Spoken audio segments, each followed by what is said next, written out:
तो आज इस लेक्चर में हम लोग आगे के टॉपिक से रिलेटेड न्यूमेरिकल्स करेंगे, जिसमें हाइजेनबर्ग अनसर्टेनिटी प्रिंसिपल है, डी ब्रॉगली वेवलेंथ है, और फिर जो आगे का रेडिएशन हम लोग फोटो इलेक्ट्रिक इफेक्ट पढ़ा है उन सब से रिलेटेड जो भी न्यूमेरिकल्स है वो आज हम लोग इसमें करने वाले हैं। तो सबसे पहले यहाँ पे क्वेश्चन दिया है, a radiation of wavelength 200 angstrom is incident on a metal plate of work function 3.8, find whether photo electric effect will take place or not, if yes find the kinetic energy of the ejected electron. तो सबसे पहले हम लोग photo electric effect में क्या पढ़े थे, अगर जो लाइट है ये एटम है, सपोज ये एटम है, अगर यहाँ पे कोई लाइट का वेव आया है तो अगर इसमें सफिशिएंट एनर्जी होगा जो कि वर्क फंक्शन से ज़्यादा होगा तभी इलेक्ट्रॉन रिलीज़ होगा। इसका एक सिंपल एग्जांपल समझ सकते हैं कि अगर एक 10 kg का वेट है, अगर हम उस पर 10 kg से ज़्यादा फोर्स लगाएंगे तभी तो वो उठेगा ना। अगर 10 kg से कम फोर्स लगाएंगे, किसी बच्चे को बोल देंगे उठाने जिसके पास 10 kg जो फोर्स नहीं लगा सकता, तो ये नहीं उठेगा। तो यहाँ भी सेम चीज़ है कि जो इलेक्ट्रॉन का वर्क फंक्शन है, जो उसको मिनिमम एनर्जी चाहिए निकलने के लिए, उससे ज़्यादा एनर्जी उसको देंगे तभी ना वो निकलेगा। ठीक है, तो यहाँ पे अब सबसे पहले चेक करते हैं कि 200 एंगस्ट्रॉम का जो लाइट है इसका एनर्जी कितना होता है। तो हम लोग hc/λ कर सकते हैं। तो hc/λ क्या हो गया, 6.6 × 10⁻³ इंटू 3.3 × 10⁸, और लेमडा का वैल्यू क्या है, एमस्ट्रॉन्ग का मतलब नहीं पता होगा तो बता देता हूँ, एमस्ट्रॉन्ग होता है 10⁻⁻10। ठीक है, तो यहाँ पे 2000 एमस्ट्रॉन्ग का मतलब क्या हुआ, 2000 angstrom is equal to 2000 into 10⁻10 is equal to 2 into 10⁻7 metre. यहाँ पे पुट कर देते हैं ये वैल्यू, 2 इंटू 10⁻7। अब चलिए इसको सॉल्व कर लेते हैं। तो एनर्जी का वैल्यू क्या आ जाएगा,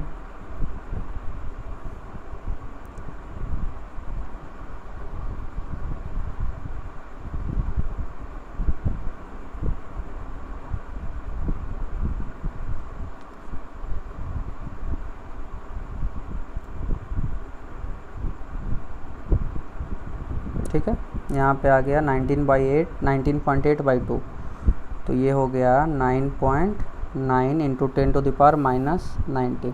अब इसको ज़रा इलेक्ट्रॉन वोल्ट में कन्वर्ट कर देते। इलेक्ट्रॉन वोल्ट में कन्वर्ट करने के लिए क्या था, इलेक्ट्रॉन वोल्ट को जूल में कन्वर्ट करने के लिए हम लोग 1.6 इंटू 10⁻⁻19 से मल्टीप्लाई करते थे।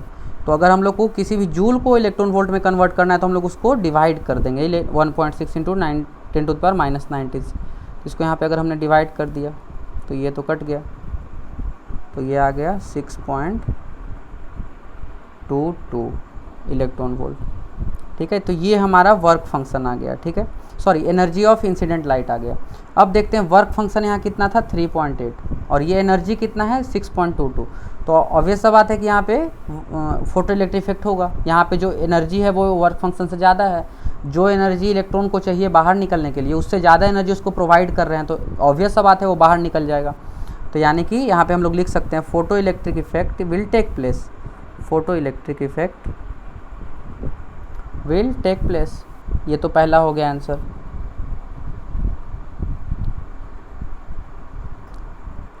अब हम लोग को क्या पूछ रहा है कि इफ़ यस अगर हो रहा है तो उसका काइनेटिक एनर्जी निकालिए। तो काइनेटिक एनर्जी क्या होगा, जितना एनर्जी बचा उसको निकालने में। जैसे आपको क्या एग्जांपल जब मैंने ये टॉपिक पढ़ाया था तब बताया था कि अगर सपोज़ आपको 100 रुपया दिया गया है और बोला गया है मार्केट जाओ, तो मार्केट जाने में अगर 20 रुपया खर्च हो रहा है तो आपके पास बचेगा कितना, 80 रुपीज़ बचेगा। सिंपल सा कैलकुलेशन है। तो यहाँ पे 6.22 इलेक्ट्रॉन वोल्ट उसको प्रोवाइड हुआ है, तो ये हो जाएगा work function plus kinetic energy. होता है ना, ये एक फॉर्मूला तो आपने पढ़ा होगा कि टोटल एनर्जी जो इंसिडेंट लाइट का है ये हो जाता है work function plus kinetic energy. यहाँ पे हम लोग को टोटल एनर्जी क्या दिया है, 6.22, वर्क फंक्शन दिया है 3.8 और प्लस काइनेटिक एनर्जी। तो काइनेटिक एनर्जी कितना हो जाएगा, 6.22 माइनस 3.8। ठीक है, ये सिंपली हो जाएगा 2.42 इलेक्ट्रॉन वोल्ट। ये हो गया हमारा energy, kinetic energy of ejected electron. Electron जो वहाँ से निकला वो कितना काइनेटिक एनर्जी से बाहर जाएगा, तो वो हम लोग ऐसे निकाल सकते हैं। अब चलते हैं अगले क्वेश्चन पे। अ रे ऑफ वेवलेंथ इतना 3200 angstrom is incident on a metal plate and the ejected electron is 1.6 electron volt. Ejected electron का एनर्जी यहाँ पे दिया है, then find the work function of the metal. ठीक है, ये उसका रिवर्स क्वेश्चन। यहाँ पे क्या है कि आपको इलेक्ट्रॉन का काइनेटिक एनर्जी दिया है, जो इजेक्टेड इलेक्ट्रॉन का काइनेटिक एनर्जी दिया है, तो उसका वर्क फंक्शन पूछ रहा है। तो यहाँ पे कुछ भी नहीं, हम लोग को सिंपली निकाल देना है कि सबसे पहले तो हम लोग निकाल देते हैं कि उसका एनर्जी कितना था लाइट का। तो एनर्जी के लिए क्या है, hc/λ। तो hc/λ कितना हो जाएगा, 19.8 इंटू 10⁻26 डिवाइडेड बाई 3.2 इंटू 10⁻⁻7। ठीक है, ये हो जाएगा 19.8 बाई 3.2 इंटू 10⁻⁻9। अब इसको इलेक्ट्रॉन वोल्ट में कन्वर्ट करने के लिए क्या हम लोग 1.6 इंटू 10⁻⁻19 से डिवाइड कर देते हैं। तो 19.8 by 3.2 into 10⁻⁻19 divided by 1.6 into 10⁻⁻19। ठीक है, तो ये हो गया 19.8, और ये अब हम कैलकुलेट करके लिख लेते हैं कितना होगा इसका। 19.8 डिवाइडेड बाई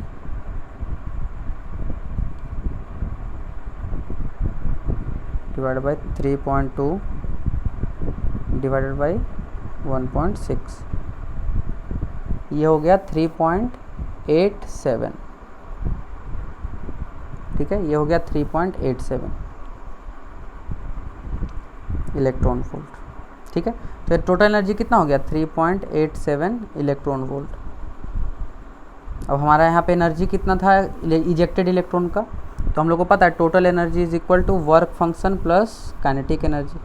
तो टोटल एनर्जी आ गया 3.87, वर्क फंक्शन हम लोग को नहीं पता है, काइनेटिक एनर्जी है 1.6, इसको सीधा उधर ले जाते हैं।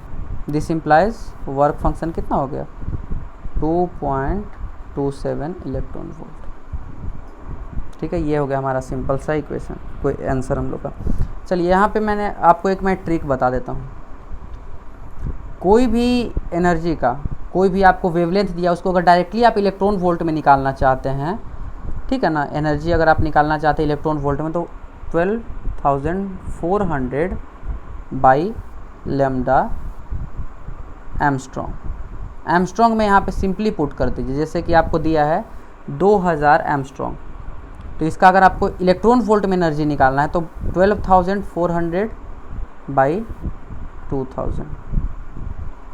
ठीक है, ये कितना हो गया, 6.2 इलेक्ट्रॉन वोल्ट। ये आप सिंपली ऐसे भी निकाल सकते हैं, ये काफ़ी टाइम बचाने वाला तरीका है और बहुत ही जल्दी याद हो जाता है। 12,400 बाई लैम्डा एमस्ट्रॉन्ग में पुट कर दीजिए, आपका इलेक्ट्रॉन वोल्ट में एनर्जी निकल जाएगा। इतना कुछ करने का ज़रूरत नहीं है, ये डिवाइड करने का ज़रूरत नहीं है। सिंपली आप वहाँ पे, जैसे कि यहाँ पे था तो हम क्या करते, 12,400 डिवाइड बाई 3200 आ जाता हमारा 3.87 इलेक्ट्रॉन वोल्ट। यहाँ पे इतना कुछ भी ये सब करने का ज़रूरत नहीं है, आप सिंपली ये वाला फॉर्मूला भी यूज़ कर सकते हैं। यहाँ पे मैं इसको अच्छे से लिख देता हूँ कि एनर्जी जो है वो हो जाता है 12,400 divided by Armstrong lambda in Armstrong. ठीक है, ये हो जाता है हमारा इलेक्ट्रॉन वोल्ट। ये आप इसको नोट कर लीजिएगा, और काफ़ी बहुत ही टाइम बचाने वाला फॉर्मूला है, इसको आप याद भी कर लीजिएगा, हमेशा आपको काम देगा। चलिए अब अगला क्वेश्चन करते हैं। If uncertainty in position of an electron is 1.6 into 10⁻⁻7 metre, then find the uncertainty in velocity of electron. हम लोग को पता है अनसर्टेनिटी प्रिंसिपल में क्या है, delta x delta P is always greater than h/4π। ठीक है, ये हम लोग को पता है फॉर्मूला। तो यहाँ पे हम लोग को क्या दिया है, पोजीशन का अनसर्टेनिटी दिया है, मतलब कि डेल्टा एक्स दिया है, तो हम लोग को डेल्टा वी निकालना है, क्योंकि मास तो इलेक्ट्रॉन का कांस्टेंट होता है ना, इलेक्ट्रॉन का दिया हुआ है तो आप उसका मास तो हमेशा आप कांस्टेंट मान सकते हैं, क्योंकि मास तो वहाँ चेंज नहीं हो रहा है। तो चलिए यहाँ पे हम वैल्यू पुट करते हैं। डेल्टा एक्स कितना है, 1.6 इंटू 10⁻⁻7। मोमेंटम क्या होता है, delta P is equal to हो जाएगा ना मास इंटू डेल्टा वी। तो सिर्फ ये निकालने बोला, तो मास तो कांस्टेंट है, तो इसको मास का पहले वैल्यू लिखते हैं। तो मैं 9.1 इंटू 10⁻31 इंटू डेल्टा पी, ये कितना हो जाएगा, greater than h/6.6 into 10⁻34 divided by 4 into 3.14। ये हो गया हमारा 1.6 into 9.1 into 10⁻38 into delta v, ये p नहीं डेल्टा v हो जाएगा अब। ग्रेटर देन और equal to 6.6 into 10 to the power minus 34 divide by 12.56। ठीक है, अब चलिए देखते हैं इसको सॉल्व करके।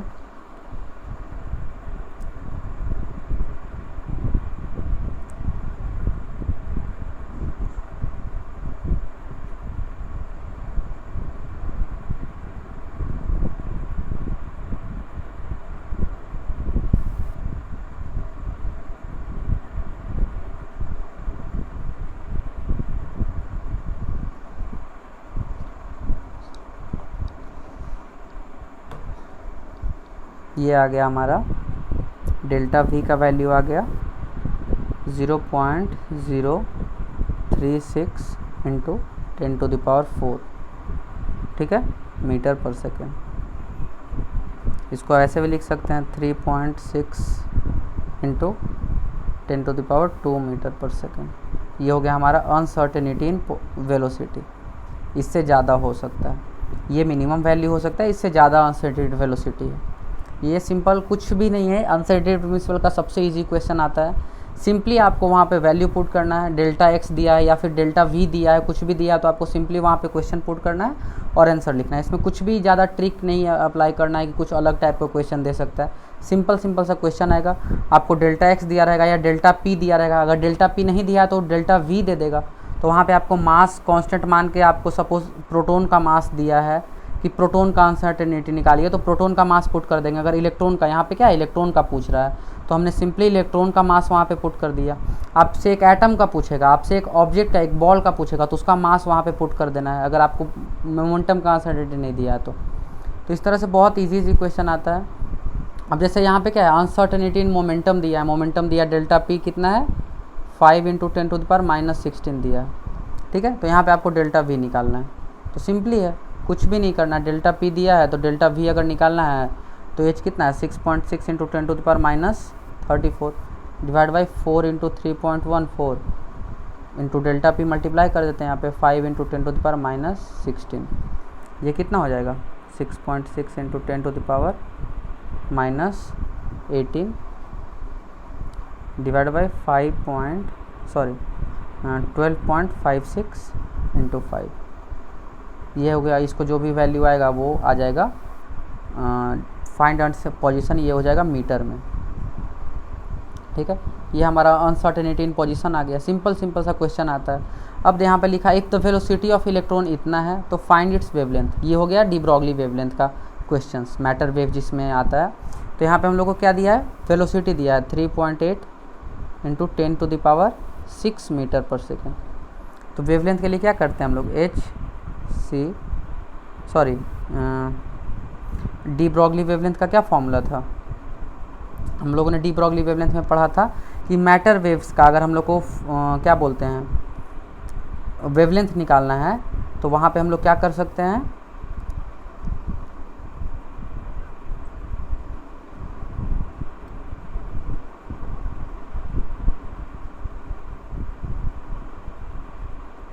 हाँ, इलेक्ट्रॉन का क्या था, अगर हम लोग को निकालना है लेमडा क्या था h/p, ठीक है। तो यहाँ पे हम लोग को p पता है, मास पता है, mass 9.1 into 10 to the power minus 31 kg। हाँ, यहाँ पे हमेशा kg में ही लेना है ये सब। और वेलोसिटी हम लोग को यहाँ पे दिया है 3.8 into 10 to the power 6 metre पर सेकेंड। तो अब क्या करना है हम लोग को, सिंपली लेमडा निकालना है तो h का वैल्यू पुट करते हैं 6.6 into 10 to the power minus 34 और फिर 9.1 into 10 to the power minus 31 into 3.8 into 10 to the power 6। ये सिंपली पुट कर दीजिए, इसका value 6.6 into 10 to the power minus 34 और यहाँ पे आ गया 9.1 into 3.8 into 10 to the power minus 25। ये आ गया हमारा एमस्ट्रॉन्ग, यहाँ पे मीटर में आ जाएगा जो भी इसको सॉल्व करने पे वैल्यू आ रहा है। तो सिंपल है, ये डी ब्रॉगली वेवलेंथ का भी क्वेश्चन काफ़ी इजी आता है। आपको लेमडा दिया रहेगा या वेलोसिटी दिया रहेगा, अगर लेमडा दिया तो आपको वेलोसिटी निकालना है और अगर वेलोसिटी दिया तो आपको लेमडा निकालना है। इसी टाइप का 2-3 तरह का क्वेश्चन इसमें भी आता है। बहुत ही सिंपल क्वेश्चन आता है, कोई भी दिमाग लगाने का ज़्यादा ज़रूरत नहीं है। सिंपल आप जो फॉर्मूला बताया गया आपको वो फॉर्मूला यूज़ कीजिए, आपका क्वेश्चन बन जाएगा। अब क्या है, find the wavelength of electron in first orbit of element जिसका कि z है 60। तो क्या बोल रहा है यहाँ पे कि उसका एक एलिमेंट है जिसका z है 60। तो सबसे पहले तो उसका हम लोग वेलोसिटी निकालेंगे। वेवलेंथ के लिए हम लोग को क्या ज़रूरत है, इलेक्ट्रॉन का मास तो हमको पता है लेकिन वेलोसिटी नहीं पता है। तो वेलोसिटी सबसे पहले निकालते हैं। तो वेलोसिटी का फॉर्मूला क्या था, 2.18 इंटू 10⁶ इंटू z/n। ठीक है, तो ऑर्बिट का भी दिया है, फर्स्ट ऑर्बिट का, तो n का वैल्यू हो गया 1 और z का वैल्यू हो गया 60। तो यहाँ पे सिंपली पुट कर देते हैं 2.18 इंटू 10⁶ इंटू 60 कितना हो जाएगा,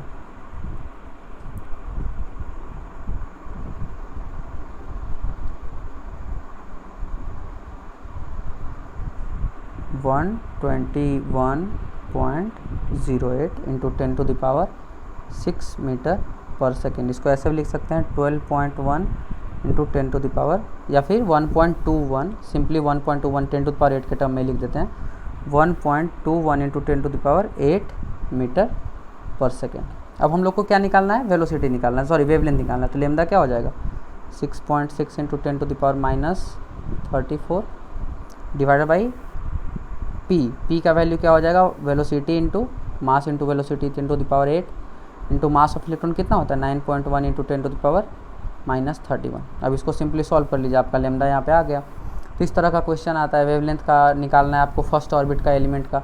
मतलब बहुत सारा कॉन्सेप्ट मिस, इसमें कौन कौन सा कॉन्सेप्ट यूज़ हुआ है, डी ब्रॉगली वेवलेंथ हुआ है, वेलोसिटी ऑफ इलेक्ट्रॉन हुआ है जो कि आप पहले पढ़े हैं, वो भी इसमें कॉन्सेप्ट यूज़ हो गया है, और डी ब्रॉगली वेवलेंथ, दो कॉन्सेप्ट मिक्स करके भी क्वेश्चन आते हैं इस तरह से कि आपसे ऐसे भी पूछ देगा कि find the wavelength of photon emitted by इतना। तो आपको सबसे पहले वहाँ पे एनर्जी ऑफ इलेक्ट्रोमैग्नेटिक वेव का कॉन्सेप्ट यूज़ हो गया, फिर energy of orbit, electron in orbit का कॉन्सेप्ट यूज़ हो गया। तो दो तीन कॉन्सेप्ट ऐसे मिक्स करके भी आपसे क्वेश्चन पूछ सकता है। तो इसमें भी कोई ज़्यादा सोचने का ज़रूरत नहीं है, जो आपको पढ़ाया गया। जैसे कि यहाँ पे क्या था, वेवलेंथ निकालना है एक इलेक्ट्रॉन का जो कि फर्स्ट ऑर्बिट में है, जिसका एटॉमिक नंबर 60 है। तो किसी भी एलिमेंट जिसका एटॉमिक नंबर 60 है उसके फर्स्ट ऑर्बिट का हम लोग को वेवलेंथ निकालना है। तो सबसे पहले हम लोग को पता क्या है ये सोचना है। तो पता है इलेक्ट्रॉन का हमको मास पता है, और हम लोग को n का वैल्यू पता है, z का वैल्यू पता है। तो हम लोग को वेवलेंथ निकालने के लिए क्या क्या चाहिए, वेवलेंथ निकालने के लिए हम लोग को मोमेंटम चाहिए। मोमेंटम में हम लोग को मास पता है, वेलोसिटी नहीं पता। तो यहाँ पर सबसे पहले हमने वेलोसिटी कैलकुलेट किया, वेलोसिटी मिल गया तो उसके बाद कुछ नहीं था, वेलोसिटी और मास का फॉर्मूला वहाँ पे पुट किया, h कांस्टेंट है, h का वैल्यू हम लोग को पता है, और वहाँ से लेमडा का वैल्यू निकाल लिया हमने, सिंपल है। अब क्या, if uncertainty in position and velocity are same then uncertainty in momentum would be. वाह, ये बहुत ही अच्छा क्वेश्चन है। इसमें क्या है कि पोजीशन और वेलोसिटी का जो अनसर्टेनिटी उसको सेम कर दिया गया है, मतलब कि डेल्टा एक्स और डेल्टा वी है, ये दोनों इक्वल है। सपोज इसको के मान लेते हैं, और हम लोग को पूछ रहा है कि अनसर्टेनिटी इन मोमेंटम कितना होगा। ठीक है ना, तो चलिए इसको सॉल्व करते हैं। तो यहाँ पे हम लोग क्या फॉर्मूला जानते हैं, delta X into delta P is equal to h/4π। हम लोग को पता है डेल्टा, इसको ऐसे भी लिख सकते हैं, delta X into M into delta V is equal to h/4π। हमने यहाँ पे क्या किया, डेल्टा एक्स को डेल्टा वी को के माना है। तो चलिए इन दोनों की जगह पे यहाँ पे के पुट कर देते हैं। तो K square into M is greater than और इक्वल टू 4π। इसको greater than and equal to कर देते हैं h/4π। ये हमारा इक्वेशन आ गया। यहाँ पे क्या किया हमने, डेल्टा एक्स और डेल्टा वी दोनों इक्वल दिया है क्वेश्चन में, तो उसको हमने के मान लिया। कुछ भी आप मान सकते हैं, ABC कुछ भी मान सकते हैं, डेल्टा वी भी मान सकते हैं दोनों को, डेल्टा एक्स भी दोनों को मान सकते हैं। दोनों जब इक्वल है तो उसको एक ही मान लेते हैं ना, कोई प्रॉब्लम नहीं है। तो यहाँ पर हम लोग को क्या फाइंड करना है, के इंटू एम फाइंड करना है। तो सबसे पहले के स्क्वायर क्या हो गया, K square greater than equal to h/4π into M. K का वैल्यू क्या हो जाएगा, के का वैल्यू हो गया greater than equal to √h/4π into M. हम लोग को फाइंड क्या करना है, ये क्या है, डेल्टा वी है, के का वैल्यू क्या है, डेल्टा एक्स है या डेल्टा वी है, लेकिन हम लोग को फाइंड करना है एम इंटू डेल्टा वी, हम लोग को ये फाइंड करना है। तो के को सिंपली एम से मल्टीप्लाई कर देते हैं। तो ये देखिए यहाँ पे हमने क्या किया, एम इंटू के कर देते हैं। तो ये हो गया हमारा uncertainty in momentum, uncertainty in momentum हो गया। तो अनसर्टेन मोमेंटम कैसे हुआ, हम लोग को के का वैल्यू क्या है, डेल्टा वी है। तो डेल्टा पी क्या होता है, एम इंटू डेल्टा वी, और यहाँ पे डेल्टा वी का वैल्यू के है तो एम इंटू के कर दिए। अब इसका क्या है, के का वैल्यू हम लोग को पता ही है, तो के को एम से यहाँ पे सिंपली मल्टीप्लाई कर देते हैं। ये हो गया हमारा अनसर्टेनिटी इन मोमेंटम। ठीक है, तो इसको लिख सकते हैं delta P is greater than equal to H, ये एम एम कट गया तो अंदर एम एक बच जाएगा, 4 इंटू पाई। ये हमारा हो गया आंसर। कितना सिंपल था। यहाँ पे क्या था, थोड़ा सा सोचना था। अनसर्टेनिटी इन पोजीशन और वेलोसिटी को बराबर कर दिया गया, मतलब डेल्टा एक्स और डेल्टा वी बराबर है। एम तो कांस्टेंट होता है हर जगह, तो मास का कोई टेंशन लेना नहीं है। तो पूछ रहा है मोमेंटम का अनसर्टेनिटी कितना होगा। यहाँ पे सबसे बड़ा कन्फ्यूज़न ये होगा कि वेलोसिटी दिया हुआ है तो मोमेंटम का क्यों पूछ रहा है। लेकिन एक बात याद रखिएगा कि यहाँ वेलोसिटी का और पोजीशन का इक्वल दिया है, किसी का वैल्यू नहीं पता है कि इसका सपोज x है या फिर y है, इसका कोई वैल्यू नहीं पता है, सिर्फ बताया गया कि दोनों बराबर है। तो बराबर कुछ भी हो सकता है, लेकिन हम लोग को एग्जैक्ट वैल्यू चाहिए जो कि यहाँ से हम लोग फाइंड कर सकते हैं। अभी ये चारों में चारों कांस्टेंट है, तो इसका वैल्यू पुट करके हम लोग डेल्टा पे निकाल सकते हैं। ठीक है, तो इस तरह से क्वेश्चंस आते हैं जिसमें आपको टेस्ट किया जाएगा कि आप कॉन्सेप्ट को कितनी अच्छी तरह से समझे हैं। तो इसके लिए ज़्यादा टेंशन लेने का जरूरत नहीं है, सब क्वेश्चन को पढ़िए और समझिए कि कहना क्या चाह रहा है। आप एक बार पुराने नोट्स चेक कीजिएगा, वो टॉपिक आपको पढ़ाया गया होगा और वहाँ से कैसे यूज़ करना है ये आपको सोचना है कि इस कॉन्सेप्ट को कैसे यूज करें, ये आप पे है। आप जितने अच्छे से यूज़ कीजिएगा आपका उतना परफेक्ट होते जाएगा सब्जेक्ट और मज़ा भी आते जाएगा आगे जाके पढ़ने में। अब क्या है, a electron is ejected by potential difference of V volts, calculates its de Broglie wavelength. चलिए, ये भी बहुत ही अच्छा क्वेश्चन है। ये सब थोड़ा टफ क्वेश्चंस मैं इसलिए करवा रहा हूँ ताकि ये सब कॉन्सेप्ट आपको ज़्यादा अच्छे से समझ में आए। तो यहाँ पे क्या बोल रहा है कि पोटेंशियल एनर्जी कितना है, पोटेंशियल है V, तो एनर्जी आ जाता है, पोटेंशियल एनर्जी हो जाता है E इंटू वी। ये होता है इलेक्ट्रोस्टैट का एक फॉर्मूला कि पोटेंशियल एनर्जी हो जाएगा charge of electron, charge into potential difference. तो यहाँ पोटेंशियल डिफरेंस दिया है V वोल्ट्स, तो चार्ज है E, तो E इंटू वी कर देंगे तो पोटेंशियल एनर्जी आ जाएगा। अब ये हो गया हमारा एनर्जी, टोटल इलेक्ट्रॉन का एनर्जी हो गया E by V, E into V. अब क्या करना है हम लोग को बोला गया है कि एक्सिलरेटेड किया गया है उसका डी ब्रॉगली वेवलेंथ निकालना है। तो सबसे पहले हम लोग क्या जानते हैं, इसको हाफ एम वी स्क्वायर के इक्वल कर देते हैं, क्योंकि जो एनर्जी उसको मिला है वही तो उसका काइनेटिक एनर्जी में कन्वर्ट होगा ना। तो यहाँ पे हम लोग काइनेटिक एनर्जी निकाल लिए, काइनेटिक एनर्जी हो गया हाफ एम वी स्क्वायर। यहाँ से हम लोग एम, यहाँ से हम लोग वी का वैल्यू पहले निकालते हैं। तो वी का वैल्यू कितना है, E2eV डिवाइडेड बाई एम, ये हो गया हमारा वी स्क्वायर का वैल्यू। और वी का वैल्यू क्या होगा, वी का वैल्यू निकालने के लिए इसको अंडर रूट सीधा कर देते हैं, 2VE बाई एम का अंडर रूट। अब हम लोग को निकालना क्या, ये तो वी हो गया, हम लोग को पी निकालना है ना। वेवलेंथ के लिए क्या होता है, lambda is equal to H by P. तो हम लोग यहाँ पे वेवलेंथ निकालना है, तो पी का वैल्यू हो जाएगा M into V is equal to 2MEV। ये हो गया हमारा मोमेंटम। वो हम लोग को पुट कर देते हैं यहाँ पे सिंपली, ये वैल्यू यहाँ पे पुट कर देते हैं। तो लेमडा कितना हो जाएगा, h by under root 2MEV। ठीक है, ये हो गया हमारा वेवलेंथ का वैल्यू, ये हमारा आंसर हो गया। सिंपली यहाँ पे क्या था, कोई कांस्टेंट, कोई लेटर या वो 1 2 3 4 यूज़ नहीं करना था, सिंपल कांस्टेंट के टर्म में हम लोग को कैलकुलेशन करना था। हाफ एम वी स्क्वायर का वैल्यू हम लोग को पता चल गया कि EV के बराबर होगा, वहाँ से हमने V का वैल्यू कैलकुलेट कर लिया। V का वैल्यू कैलकुलेट किया तो हम लोग को पता है मोमेंटम हो जाता है M इंटू वी, तो V को सिंपली M से मल्टीप्लाई किया तो मोमेंटम आ गया। अब मोमेंटम आ गया तो यहाँ पे हम लोग पुट करके लेमदा निकाल सकते हैं उसका वेवलेंथ कितना होगा। अब इस टाइप का एक क्वेश्चन आपसे पूछा जा सकता है, find the wavelength of first line of Balmer series. ठीक है, तो आपको पता है फर्स्ट लाइन, ये सब सेकंड लाइन, थर्ड लाइन मैंने आपको समझाया था कि चलिए बाल्मर सीरीज़ का बात है। तो बाल्मर सीरीज़ किसको कहते हैं, बाल्मर सीरीज़ मैंने आपको पढ़ाया था। बाल्मर सीरीज़ मतलब किसी भी ऑर्बिट से अगर दूसरे ऑर्बिट, सेकंड ऑर्बिट में जंप करता है, nth टू सेकंड ऑर्बिट अगर जंप करता है तो उसको बाल्मर कहते हैं। nth टू अगर फर्स्ट जंप करेगा तो इसको कहते हैं लाइमन सीरीज़। तो यहाँ पे बोला गया है first line of Balmer series, मतलब क्या है, बाल्मर सीरीज़ ये हो गया सेकेंड लाइन। फर्स्ट लाइन का मतलब क्या हो गया कि उसके जस्ट ऊपर वाले से, जस्ट पहले लाइन से जंप किया है, मतलब जस्ट उसके ऊपर वाले ऑर्बिट से। तो यहाँ पे n2 का वैल्यू 3 हो जाएगा। ठीक है, यहाँ पे n2 का वैल्यू 3 हो गया, मतलब तीसरे से सेकंड में जंप किया है। तो यहाँ से हम लोग एनर्जी निकाल सकते हैं ना, एनर्जी क्या हो जाएगा -13.6 इंटू, इसको अगर कुछ एलिमेंट का नाम नहीं दिए तो उसको हाइड्रोजन लेके ही चलते हैं, इंटू 1 का स्क्वायर इंटू 1/2 का स्क्वायर माइनस 1/3 का स्क्वायर। ये क्या हो गया -13.6 इंटू 36 यहाँ पे 5, ये हो गया हमारा एनर्जी। अब यहाँ पे एनर्जी निकल गया, इसको अगर हम लोग को जूल में कन्वर्ट करना है तो क्या करेंगे, 1.6 इंटू 10⁻⁻19 इंटू इतना मल्टीप्लाई कर देंगे, ये हो गया हमारा जूल में एनर्जी आ जाएगा। अब यहाँ से जो एनर्जी आएगा उसको क्या करेंगे, hc/E कर देंगे तो लेमडा आ जाएगा। तो इस तरह से हम लोग यहाँ पे सेकेंड लाइन है तो उसका N2 का वैल्यू लेंगे 3 और N1 का वैल्यू लेंगे। लाइन में क्या होता है, तीसरे से अगर पहले में जंप करेगा तो उसको सेकेंड लाइन कहते हैं। तो यहाँ पे फर्स्ट लाइन हम लोग बाल्मर सीरीज़ का एनर्जी वेवलेंथ निकाल लिए।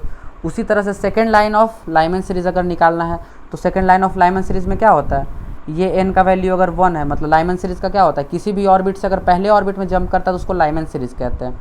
तो सेकेंड लाइन का मतलब क्या हो गया कि उससे 2 ऊपर, यानी कि पहले से 2 ऊपर थर्ड ऑर्बिट से जंप किया है, तो थर्ड ऑर्बिट से पहले में जंप किया तो उसका एनर्जी निकाल लेंगे और फिर उसको hc/ एनर्जी कर देंगे तो लेमडा निकल जाएगा। ये हमारा ये फॉर्मूला हो गया। फोर्थ ऑर्बिट रहता तो fourth line of suppose Lyman या बाल्मर रहता तो सपोज फोर्थ लाइन रहता तो इससे 4 ऊपर, पहले से 4 ऊपर कितना होगा, 5वां, 5वें से अगर पहले में जंप करें तो उसको हम लोग fourth line of Lyman series कहते हैं। ठीक है, ये फोर्थ सेकंड थर्ड याद रखना जरूरी है, क्योंकि क्वेश्चन में कभी कहीं नहीं देता है कि तीसरे से पहले में जंप किया है या दूसरे से पहले में जंप किया है, सिंपली दे देता है first line of Lyman series, second line of Lyman series, third line of Lyman series. तो ये आपको समझना होगा कि फर्स्ट लाइन क्या होता है। फर्स्ट लाइन मतलब कि उस सीरीज़, मतलब कि जो बाल्मर सीरीज़ है, मतलब कि N2 सेकेंड ऑर्बिट में जंप होता है ना, बाल्मर सीरीज़ क्या था, किसी भी ऑर्बिट से सेकेंड ऑर्बिट में जंप किया है। तो फर्स्ट लाइन मतलब हुआ कुछ उससे जस्ट ऊपर वाला, वो जो सीरीज़ है Balmer Lyman Brackett Pfund ये सब जो सीरीज़ है उसके जस्ट ऊपर वाले को फर्स्ट सीरीज़ कहते हैं, उसके जस्ट ऊपर के ऊपर वाले यानी कि 2 ऊपर वाले को सेकंड कहते हैं, 3 ऊपर वाले ऑर्बिट को third line of particular series कहते हैं। तो ये आपको ध्यान रखना बहुत ज़रूरी है। इस टाइप का क्वेश्चन आपसे एग्जाम में बहुत पूछा जाता है। ठीक है, first line, second line, third line, ये सब याद रखना जरूरी है।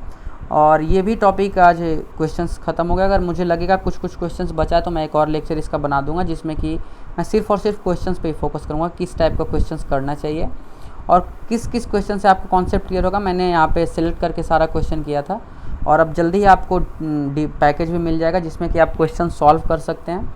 जो क्वेश्चन मैं उसमें दिया रहेगा, आप बहुत सारा क्वेश्चन रहेगा, अराउंड 50-60 क्वेश्चन रहेगा एक टॉपिक से।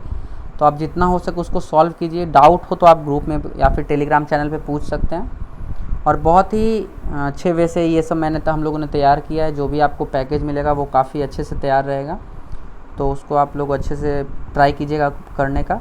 और फिर मिलते हैं आपसे अगले लेक्चर में। कोई डाउट हो तो आप लोग कमेंट में पूछ सकते हैं।